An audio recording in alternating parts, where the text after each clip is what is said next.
भगवान परशुराम हमारे लिए केवल आदर्श नहीं है,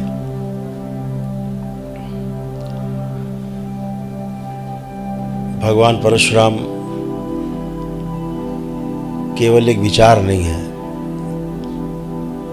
और भगवान परशुराम इसलिए नहीं है कि केवल अक्षय तृतीया पर उनकी जयंती मना ली जाए, बाकी 364 दिन भगवान परशुराम को भुला दिया जाए, इसलिए भगवान परशुराम नहीं है। भगवान परशुराम हम सबके कण कण में विराजमान है, इस सृष्टि के कण कण में विराजमान है। वह भगवान परशुराम है, वो भगवानों के भी भगवान हैं। क्यों भगवानों के भगवान? जो सुदर्शन चक्र प्रदान किया, वो प्रदान करने वाले भगवानों के भगवान भगवान परशुराम ही थे, और तभी वो भगवान श्री कृष्ण बन पाए, नहीं तो बीचे में कोई मामला गंभीर हो जाता है। भगवान राम इसलिए भगवान राम बन पाए क्योंकि सीता स्वयंवर में भगवान परशुराम के हाथों कोई कार्यक्रम नहीं हो पाया, नहीं तो भगवान राम नहीं बन पाते। भगवान राम भगवान इसलिए बन पाए क्योंकि भगवान श्री राम के और भगवानों को भगवान परशुराम के जो गुरु थे ना, शस्त्र विद्या के, वो ऋषि विश्वामित्र ही थे। दोनों के गुरु ऋषि विश्वामित्र थे, ये बात शायद कम लोगों को पता हो। तो भगवान श्री राम के गुरु तो शस्त्र विद्या के जो महर्षि विश्वामित्र थे, लेकिन भगवान परशुराम के दो गुरु थे शस्त्र विद्या में। महर्षि विश्वामित्र थे और साथ में भगवान शंकर भी उनके शस्त्र विद्या के गुरु थे। इसीलिए कहा जाता है कि भगवान शंकर के केवल एक ही शिष्य, जिसका नाम है भगवानों के भगवान भगवान परशुराम। दूसरा कोई शिष्य हुआ ही नहीं आज तक शंकर का, सब भक्त हुए। तो इस तरह से जब सीता स्वयंवर हुआ, वहां कोई अनर्थ इसलिए नहीं हुआ कि स्वयं महर्षि विश्वामित्र वहां पर उपस्थित थे। तो राम के भी गुरु वही और परशुराम के भी गुरु वही, इसलिए वहां कोई अनर्थ नहीं हो पाया। असली बात वहां पर ये थी। भगवान परशुराम के ऊपर एक आरोप लगता है, बहुत दुख की बात है। जाति विशेष का एक नारा लगा करके कि जाति विशेष के लोगों को उन्होंने हत्याएं की। दरबार के देखे, चूंकि दरबार स्मृति पे ही काम करता है, इसलिए बहुत ताकत के साथ, पूरे दावे के साथ, पूरे प्रमाण के साथ कह सकते हैं कि भगवान परशुराम ने कभी किसी की हत्या नहीं की। कोई इतना बड़ा तपस्वी चींटी नहीं मार सकता, हत्या तो बहुत बड़ी बात है। हाँ, तपस्वियों ने हत्याएं नहीं, लेकिन वध जरूर किए हैं, और वध करने वाले को इस संसार ने पूजा है, चाहे वो वध राम ने किए हों, चाहे वध श्री कृष्ण ने किए हों। आज हम सब लोग उनको पूजते हैं, तो भगवान परशुराम को क्यों नहीं पूज सकते? अगर उन्होंने वध किए होंगे तब भी अगर मान लें, तो हत्याएं तो नहीं की। अगर राम ने रावण को मारा, तमाम आतताई मारे, तमाम राक्षस दानव सब मारे, तो आप उनको हत्या नहीं कहते, वध कहते हैं। भगवान श्री कृष्ण ने तमाम लोग मारे, ढूंढ ढूंढ के मारे, कंस मामा समेत कितने राक्षस दानव दैत्य सब मारे ढूंढ ढूंढ के। तो हम उनको हत्या नहीं कहते, उन्हें वध कहते हैं। समाज के हित में किया दुष्टों का वध। तो जब भगवान परशुराम ने वध किया, तो फिर आप उन्हें हत्यारा क्यों कह देते हैं कि हत्या की उन्होंने? तो वध ही किए। वध में और हत्या में बहुत बड़ा फर्क है। हत्या अपने लिए की जाती, वध समाज को सुधारने के लिए, समाज को बचाने के लिए, दुष्टों से बचाने के लिए जो किया जाता है उसे वध कहा जाता है। तो इस तरह से रहा है। भगवान परशुराम के ऊपर कहा जाता है कि वो एक विशेष जाति विशेष के विरोधी थे। कैसे विरोधी हो सकते हैं? अगर जाति की बात की जाए, क्षत्रिय की बात की जाए, तो क्षत्रिय तो स्वयं उनकी माँ थी। भगवान परशुराम की माँ रेणुका स्वयं क्षत्रिय थी। सगी दादी भगवान परशुराम की, ऋषि रचिक की जो धर्मपत्नी थी, ऋषि जमदग्नि की जो माँ थी, वो स्वयं क्षत्राणी थी। जिसकी दादी क्षत्राणी हो, सत्यवती, जिसकी स्वयं की माँ क्षत्राणी हो, वो क्षत्रिय विरोधी कैसे हो सकता है? कल्पना करके देखिए। और उसी काल में इतने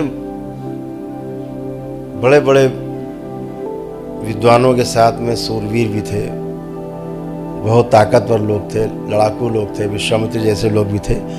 क्यों भगवान राम का विरोध, भगवान परशुराम का विरोध क्यों नहीं किया? अगर वो क्षत्रिय हत्या कर रहे थे तो बहुत बड़े बड़े लोग मौजूद थे उस समय। किसी ने भी उन हत्याओं का, जिनको हत्या कहते हैं हम लोग, जो वध कर रहे थे, किसी ने विरोध नहीं किया, क्योंकि वो धर्म के सापेक्ष आचरण कर रहे थे, धार्मिक आचरण कर रहे थे, दुष्टों का ही वध किया। अगर दरबार के नियम से देखे, अगर दरबार के जो रोज़ का कार्यक्रम होता है, आप जिसको रोज़ झेलते हैं, रोज़ भोगते हैं, उसके बाद दरबार आकर के आप स्वस्थ होते हैं, स्मृतियों से छुटकारा पा करके, आप स्वयं देखिए कितनी कितनी खराब खराब स्मृतियों से आप गुजरते हैं। कितना दिमाग में सर्कस चलता रहता था, उल्टा सीधा खराब खराब सब। अपने ही परिवार के विरुद्ध सोचना, अपने ही परिवार से दूर रहना, चिढ़ होना, नफरत होना, घृणा होना। आज आप सबकी चिढ़, नफरत, घृणा कहाँ चली गई? आपने वैदिक प्रक्रिया की और आप स्वस्थ और स्वच्छ होकर बैठे। कोई आपके विरुद्ध, आपके अंदर किसी के विरुद्ध कुछ भी नहीं है। तो स्मृतियाँ रहती हैं। ऐसे भगवान परशुराम की भी उनके पिता की स्मृतियाँ उनमें समावेशित हो गई, बदले की। और 21 घाव लगे थे उनके पिता के शरीर पर, तो 21 बार वो चुन चुन के मारे गए। तो अपने पितरों की स्मृतियों के वशीभूत होकर के भगवान परशुराम ने वो सारे वध किए। और उसके पश्चात जब कथा है कि भगवान परशुराम जी का और हनुमान जी का युद्ध हुआ, उन्होंने रोका उनको, वो कथा है लंबी। युद्ध हुआ और रोका, तो तब उनके जो है 2 आंसू आँखों से टपके। जब उनके पितर लाए गए पितृलोक से, जो स्मृतियाँ उनके अंदर पड़ी थी, सब अपने साथ ले गए भगवान परशुराम से निकाल के, बदले की स्मृतियाँ। तब उनके 2 आंसू गिरे भगवान परशुराम के। जैसे आप लोग यहाँ संकल्प करते हो तो आंसू गिरते हैं, हिचकी आती है, डकारें आती हैं, खांसी आती है, तमाम तरह से गंदगी निकलती है, स्मृतियाँ नष्ट होती हैं। ऐसे ही उनके 2 आंसू निकले और वो स्मृतियाँ नष्ट हो गईं, जिनके द्वारा वो वध कर रहे थे, जिनके वशीभूत होकर के। उसके बाद उनको फिर घोर पश्चाताप हुआ कि मेरे द्वारा सभी हुआ, मेरे शरीर के द्वारा हुआ। तो पश्चाताप किया। जितने लोग हत्याएं की थी सबका फिर उन्होंने सभी का पिंडदान किया, सभी का श्राद्ध किया, सभी को मुक्ति दिलाई। ये सब काम भी उन्होंने किया जो लोग नहीं बताते हैं। ये सारे कार्य हुए। तो ये सब भगवान परशुराम इसलिए कर पाए क्योंकि भगवान परशुराम ने वो हत्याएं नहीं की, दरबार के देखे, दरबार के अनुसार स्मृतियों के वशीभूत होकर के ही तमाम ये सब कार्य हुए। तो वो सब जो दिमाग में गंदगी लोग डालते हैं राजनीतिक रूप से, वो उनका अपना विषय है। लेकिन हम लोगों का मन मस्तिष्क साफ होना चाहिए कि जो है वो साफ साफ है। हमारी अगली पीढ़ियों को संदेश जाना चाहिए कि ऐसा कुछ भी नहीं था, कोई द्वेष बस ऐसा कुछ भी नहीं हुआ। और कोई ऋषि इतना बड़ा तपस्वी ये सब कर नहीं सकता, करने का उसके अंदर साहस भी नहीं है कि हत्या कर सके, किसी की चींटी नहीं मार सकती। आप कल्पना करके देखिए। और फिर उससे जिसके वरदान से ही वो पैदा हुए भगवान परशुराम, अपने जो उनके दादा थे, जो उनके शास्त्रों के गुरु थे, उनके दादा थे और उनके पिता थे, जो सप्त ऋषियों में जिनकी गिनती है ऋषि जमदग्नि की। तो ऋषि जमदग्नि जो है और उनके परशुराम जी के दादा सगे ऋषि ऋचिक, यही लोग इनके शास्त्रों के जो गुरु थे। शास्त्र इन्होंने से सीखा और शस्त्र चलाना सीखा जो महर्षि विश्वामित्र थे उनसे और भगवान शंकर से। तमाम अस्त्र शस्त्र पाए और उन्हें चलाया। तो इस तरह से भगवान परशुराम जो है अपने दादा के ही आशीर्वाद के फलस्वरूप, वरदान के फलस्वरूप ही पैदा हुए। इसकी कथा है कि भगवान परशुराम के जब दादा थे, जब उनका विवाह हुआ ऋषि ऋचिक का, तो विश्वामित्र की बहन से हुआ, बहन जो थी सत्यवती। तो उन्होंने उनको एक पुत्रवती होने का वरदान दिया। तो उन्होंने कहा कि मेरी माँ को कोई पुत्र नहीं है, तो आप उन्हें भी वरदान दीजिए, आशीर्वाद दीजिए। तो उन्होंने 2 फल खाने को दिए, कहा कि एक अपनी माँ को दे देना, एक स्वयं खा लेना।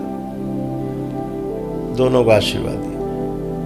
वो लेके गई अपनी माँ के पास। तो उनकी माँ ने क्या किया, विश्वामित्र की माँ ने वो फल बदल लिया। जो बेटी को दिया था उनके दामाद ने, वो स्वयं खा लिया, और जो स्वयं के लिए दिया था वो अपनी बेटी को कहा तुम खा लो। जब गर्भ धारण हो गया तो फिर ऋषि ऋषिक ने कहा भाई तुमने तो गड़बड़ कर लिया, हमने तो वहाँ क्षत्रिय होने का उसको आशीर्वाद दिया था, तो क्षत्रिय पैदा होगा, तुम्हारे यहाँ ब्राह्मण पैदा, उल्टा कर लिया तुमने। अब तो बिल्कुल ही उल्टा हो गया, अब तो वहाँ पे ब्रह्मर्षि पैदा होगा, अब तुम्हारे यहाँ क्षत्रिय पैदा होगा।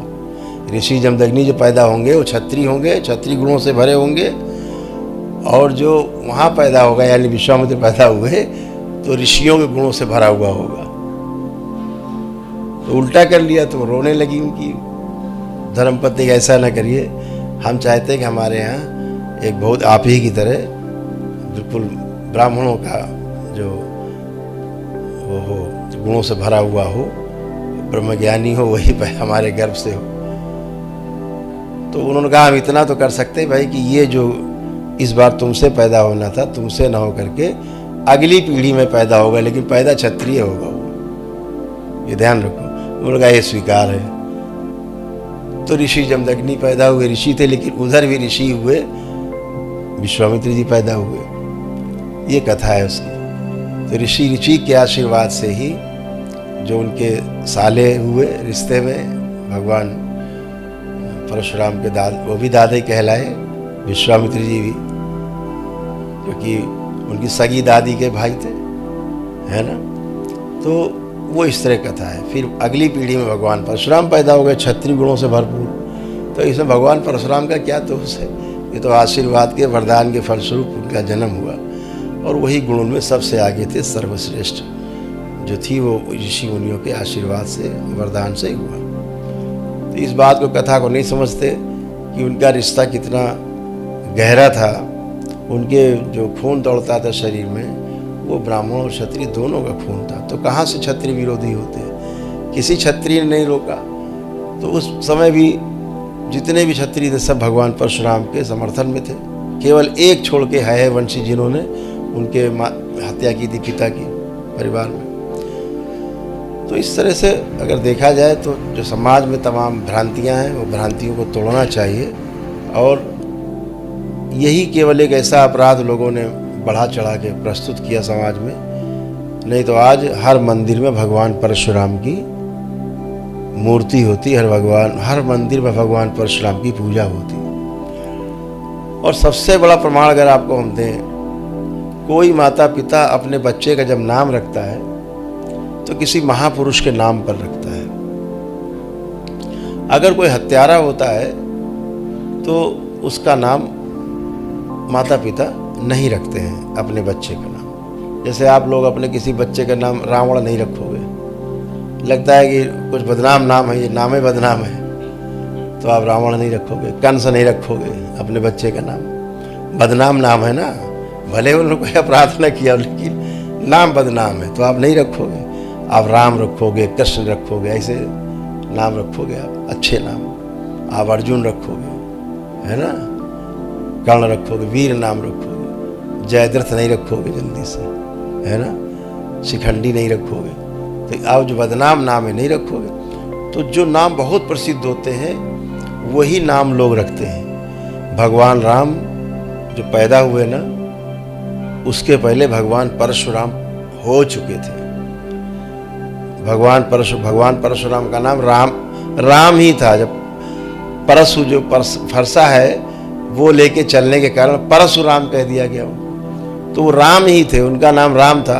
और राम नाम इतना प्रसिद्ध रहा होगा, इतना करुणामय, इतना विद्वता का प्रतीक रहा होगा कि दशरथ ने अपने बेटे का नाम, बड़े बेटे का नाम राम ही रखा।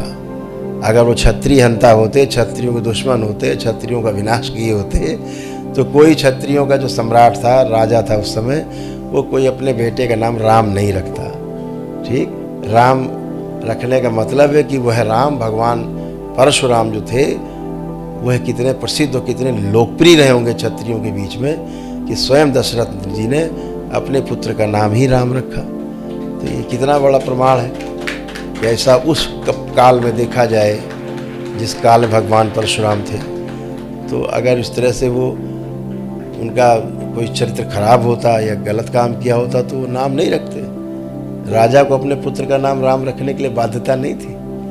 तो ये सब प्रमाण है। ये सब भ्रांतियाँ जो फैलाई गई बाद में द्वेषवश, तमाम राजनीतिक विद्वेषवश, तमाम अपने अपने कारणों से लोगों ने फैलाया होगा, वो फैला करके अपना उसका लाभ उठाते हैं। वो उनका विषय है, वो समझे। लेकिन हम लोग उस भ्रम से मुक्त रहें कि ऐसा कुछ भी नहीं था। ऋषि मुनियों में ऐसा कुछ भी नहीं होता कि कोई किसी की हत्या करे, मारकूट करे, ये सब नहीं होता है। तो भगवान परशुराम के जो इस व्यक्तित्व पर हम लोग सबको जरूर बताया करें। हम तो दरबार की ओर से कहते हैं ना कि भगवान परशुराम को कितना महिमा मंडित किया जाए, कितनी वीरता, अकेले ही खड़े होकर के सबको काट कूट के किनारे करके, क्योंकि क्षत्रिय गुणों से संपन्न थे। अपने दादा का आशीर्वाद था, वरदान था उनको। उनकी मजबूरी, वो बेचारे क्या करते हैं। जैसे आप अपने माता पिता का खून आपके अंदर है, आप अपने माता पिता का खून नहीं बदल सकते। ये सुविधा आपको प्राप्त नहीं है कि आप अपने माता पिता के दिए गए इस शरीर को बदल दें, उसका खून ही बदल दें। हम कहते बाकी सब बना रहे, खून ही बदल के दिखा दो, नहीं बदलेगा। तो इसमें आपका क्या दोष है? अगर आप में आपके माता पिता का खून दौड़ रहा है, आपके पूर्वजों का खून आपके शरीर में दौड़ रहा है, इसमें आपका क्या दोष है? ऐसे ही भगवान परशुराम जिस वरदान से पैदा हुए अपने दादा के, वो क्षत्रिय गुणों से संपन्न होंगे, पूरी तरह से संपूर्ण होंगे, इसमें उनका क्या अवगुण था, उनको क्या दोष था? जब भी कोई अन्याय होता था आगे आते थे। सहस्रबाहु से उनका अपना निजी कोई द्वेष नहीं था। जिन सहस्रबाहु उनके लड़कों ने उनके पिता की हत्या की थी, उनसे कोई भी उनका द्वेष नहीं था निजी। रावण को जब सहस्रबाहु ने बंदी बना लिया और 6 महीने तक बंदी बना के रखा, छोड़ा नहीं, तो भगवान शंकर ने भगवान परशुराम को बुलाया और कहा कि भाई तुमने हमारी दक्षिणा तो दी नहीं, शिष्य तो हो गए, दक्षिणा तो दी नहीं तुमने। बोले भगवान बताओ दक्षिणा अभी देते, शीश काट के चढ़ा दे। बोले शीश की आवश्यकता नहीं, पहले आधी दक्षिणा आज दे दो, आधी बाद में मांगेंगे। तो बोले आधी क्या है प्रभु? बोले आधी दक्षिणा ये है कि रावण जो बंदी है सहस्रबाहु के यहाँ, उसको तुम छुड़ा दो, उसकी जेल से बाहर निकाल दो। तो उन्होंने कहा कि चलो ठीक है। तो भगवान परशुराम ने आक्रमण कर दिया, अकेले ही जाके रावण को उनके बंदी गृह से छुड़ा लाए। पावन कथा सुनाते हैं, क्षत्रिय ब्राह्मण भी भक्तों ने तो कहलाते हैं। छुड़ा लाए। यही एक द्वेष, यही एक झगड़ा सहस्रबाहु से उनके झगड़े का कारण बना। उसी द्वेषवश उनके यहाँ गए और भोजन किया। जब गाय के प्रति उन्होंने कहा कि हम ले जाएंगे, बहुत अच्छी गौ माता तो कहलाते हैं, विरोध हुआ, हम कथा सुनाते हैं। द्वेष रावण को छुड़ाया, रावण को छुड़ा करके और उन्होंने उसको लंका पहुंचाया। और इससे बड़ा प्रमाण और आपको क्या दे कि वो क्षत्रिय विरोधी नहीं थे। उनके पास जो एक धनुष था, जब 21 बार क्षत्रियों का ये जो है वंशी थे दुष्ट, जिन्होंने उनके पिता की हत्या की थी, जब वो सब हो गया, सारा प्रकरण समाप्त हो गया, तो उन्होंने कहा मुझे अस्त्र शस्त्र की आवश्यकता नहीं है। तो उन्होंने जाके भगवान शंकर से कहा कि अपना धनुष वनुष जो कुछ है ये सब वापस लो, अब हमें नहीं चाहिए, अब हम जा रहे हैं तपस्या करने फिर से। तो भगवान शंकर ने कहा दी हुई वस्तु हम वापस नहीं लेते, अभी तुम ही ले जाओ। अब बोले इसको कहाँ हम रखें, कहाँ ले जाएं, किसको दें? तो उन्होंने कहा चलो रावण को दे देते हैं, वो थोड़ा सा ठीक है। जब रावण के यहाँ गए तो वो किसी ब्राह्मण को प्रताड़ित कर रहे थे, तो वहाँ से वापस हो गए वो। रावण ने बहुत कहा क्यों आए, तो उन्होंने कहा कि नहीं तुम इस लायक नहीं, देने तो धनुष तुमको ही आए थे हम, लेकिन तुम इसके लायक नहीं हो। तो वहाँ से वो राजा जनक के यहाँ गए, राजा जनक के यहाँ गए और वो धनुष उन्होंने राजा जनक को भेंट किया। राजा जनक तो ब्राह्मण नहीं थे, क्षत्रिय थे। अगर क्षत्रिय विरोधी होते तो अपना सबसे प्रिय धनुष वो राजा जनक को क्यों भेंट करते? क्योंकि योग्यता की उनको पहचान थी, क्षमताओं की पहचान थी, इसलिए उन्होंने उसको धनुष को उन्होंने राजा जनक को दिया, जिसका बाद में भगवान राम ने संधान किया और जिसको प्रत्यंचा चढ़ाई और धनुष तोड़ा, वो वही धनुष था जिसे कोई उठा भी नहीं, हिला भी नहीं पाता था, वही धनुष था। तो ये सब चीज़ें जो थी, तमाम चीज़ों पर अगर प्रकाश डालेंगे, तमाम चीज़ें अगर आप पीछे की निकालेंगे तो आपको निकलेगा कि भगवान परशुराम क्षत्रिय विरोधी, किसी भी मानव विरोधी काम में शामिल नहीं थे। वो दुष्टों के खिलाफ थे और चूँकि उनको वरदान था तो उस हिसाब से वो काम करते थे। इसलिए हमें चाहे ऐतिहासिक तथ्य हो चाहे पौराणिक तथ्य हो, उन पर विशेष ध्यान रखना चाहिए, विशेष चीज़ों को अपने अंदर साफ साफ रखना चाहिए। कोई द्वेष नहीं, जानकारी पूरी होनी चाहिए अपने अंदर और जन जन में बात फैलानी चाहिए। दरबार ने अभी एक टीम बनाई है पूरी, उसमें कई विद्वान हैं देश के, जो जैसे श्री रामचरितमानस है ना, हाँ, जैसे श्री रामचरितमानस है वैसे ही दरबार कोशिश कर रहा है भगवान परशुराम के ऊपर कि भगवान परशुराम चरितमानस भी निर्मित हो, बने। जैसे श्री रामचरितमानस तो श्री परशुराम चरितमानस भी हो, जिसको लोग ठीक से समझ पाएँ, भ्रांतियाँ हटा पाएँ, वैसा बन पाएँ। जैसी स्मृतियाँ रहेंगी वैसे ही लोग पैदा होंगे इस धरती पर। अब कोई परशुराम पैदा नहीं होता, राम तो हो जाते हैं लेकिन परशुराम पैदा नहीं होता। तो हम लोग चाहें कि भगवान परशुराम के अंश इस धरती पर विराजें और घर घर में भगवान परशुराम तो हैं ही, स्थूल रूप में भी हमारे कथा सुनाते हैं, हमारे बीच में रहे। अभी एक 40 लिखवाई है भगवान परशुराम की, वो भी बन गई है। एक हमारे पांडे जी हैं, वो सक्रिय हैं बहुत। अभी एक विद्वान है, अभी रिटायर हुए हैं BHU से, बनारस हिंदू यूनिवर्सिटी से। तो अभी सब एक कमेटी बन करके पूरा उस पर काम कर रही हैं। धीरे धीरे सभी लोग अपने अपने काम में संलग्न हैं कि समाज में समरसता कैसे लाई जाए, लोगों की भ्रांतियाँ कैसे नष्ट की जाए, ये सब पे काम जारी है। और हम लोग कोशिश करते हैं, दरबार कोशिश करता है। हमारे शंकर सेना के प्रदेश अध्यक्ष हमारे बीच में उपस्थित हैं, सुबोध चोपड़ा जी उपस्थित हैं, जो शंकर सेना के उत्तर प्रदेश के प्रमुख हैं, अध्यक्ष हैं। अभी इन्होंने, इनकी इकाई ने, शहर की इकाई ने, विशाल वाजपेयी जी यहाँ शहर के अध्यक्ष हैं, उन्होंने, यूथ के विनय वर्मा जी हैं, इन लोगों ने मिल करके डेलीगेशन, यहाँ की जो महापौर हैं उनसे मिल करके एक दिया है ज्ञापन कि कानपुर में सरसैया घाट है, वहाँ पर एक जेल रोड चौराहा कहा जाता है। जेल रोड क्या होता है भाई, बड़ा अच्छा नाम तो है नहीं जेल रोड। तो ये मांग की गई है कि भगवान परशुराम के नाम पर उस चौराहे का नामकरण भगवान परशुराम चौराहा कर दिया जाए, जहाँ पर दरबार एक भव्य मूर्ति बनवा करके, कांस की प्रतिमा, विशाल प्रतिमा, कांसे की मतलब अष्ट धातु जैसी प्रतिमा बनवा करके उस चौराहे पर लगा कर उस साज सज्जा करवाए, और जो भी खर्च होगा उस चौराहे को बनाने में वो सब दरबार वहन करेगा।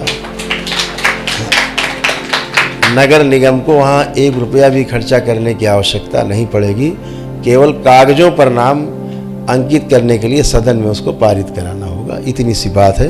और हम तमाम उन पार्षदों का भी धन्यवाद करते हैं जिन्होंने इस काम में सहयोग के लिए अपना सहमति पत्र भी शंकर सेना को दिया कि हम लोग समर्थन करते हैं कि भगवान परशुराम के नामकरण हो उस चौराहे का, और भगवान परशुराम का नाम हम लोग याद रखें, निकलते बैठते हमेशा अंकित रहे हमारे हृदय। और हम तो चाहेंगे कि जगह जगह भगवान परशुराम के मंदिर बने, दिखते ही नहीं।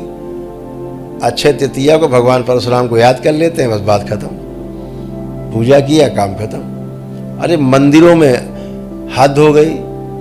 एक ऐसा वो सैया बाबा है, वो सैया बाबा को जो है लोग मंदिर में लगाए घूम रहे हैं। और तो सैया बाबा तो मुल्ला है खुद ही, उस मुल्ले की मूर्ति लगभग हर आदमी अपने मंदिर में लगाए घूम रहा है। सैया बाबा, फलाने सैया बाबा, जोड़ जोड़ के भगवान के नाम से।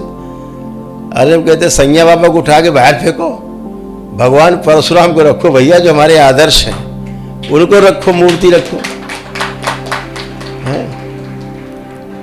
करो बढ़िया। हम तो कहते जितने मंदिर बने हैं सब करें, भगवान परशुराम की मूर्ति लगाएं, दरबार आए, जितने मंदिर बने लोग, मंदिर पूरे जिले में है, प्रदेश में लोग मिलें, दरबार से पूरा सहयोग करेंगे हम लोग। भगवान परशुराम की प्रतिमा बनवा के बढ़िया भेंट करेंगे, अष्टधातु की मूर्ति लगवाएंगे, दरबार के लोग लगवाएंगे, हर तरह से उनकी प्राण प्रतिष्ठा कराएंगे। तो सामने दृष्टि के पड़े तो आदर्श है हमारे भगवान परशुराम, तो उनकी लगनी चाहिए मूर्ति। उनकी जगह सैया बाबा बैठे हर जगह, टांग पे टांग चढ़ाए सैया बाबा बैठे। अब बताओ सैया बाबा कहाँ से आ गए? सैया बाबा समझ लो ना आप लोग, समझते हो आप लोग। एक जिला है ना मगर शिरडी,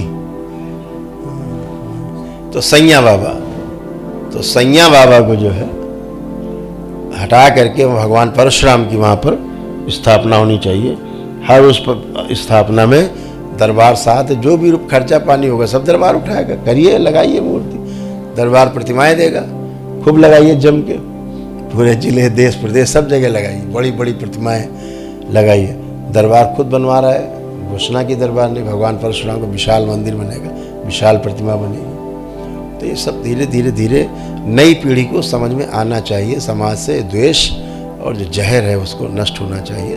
तो हम भगवान परशुराम के वंशज हैं, हम भगवान परशुराम के जो उनके कार्य रहे अपने जीवन काल में बिल्कुल अपनाएंगे। हम सौभाग्य अपना समझते हैं कि हम भगवान परशुराम के वंशज हैं, हम भगवान परशुराम की संतानें हैं, हम उनके वंशज हैं। हम उनके कामों को आगे बढ़ाएंगे और हर तरह से लोगों की सेवा करेंगे। जैसे कि उन्होंने तप तपस्या की, ऐसे ही करके सबको आगे बढ़ाएंगे और सब आगे बढ़ेंगे। हम सभी संकल्प लें कि भगवान परशुराम के कार्यों को और उनके बनाए हुए मूल्यों को अपने में और अपने परिवार में सबको बताएंगे, फैलाएंगे। उनकी कथा, जो कहानी गलत है उसको सही कथा बताएंगे कि जो बात सही है कि भगवान परशुराम ने अपने जीवन काल में कोई भी हत्या नहीं की।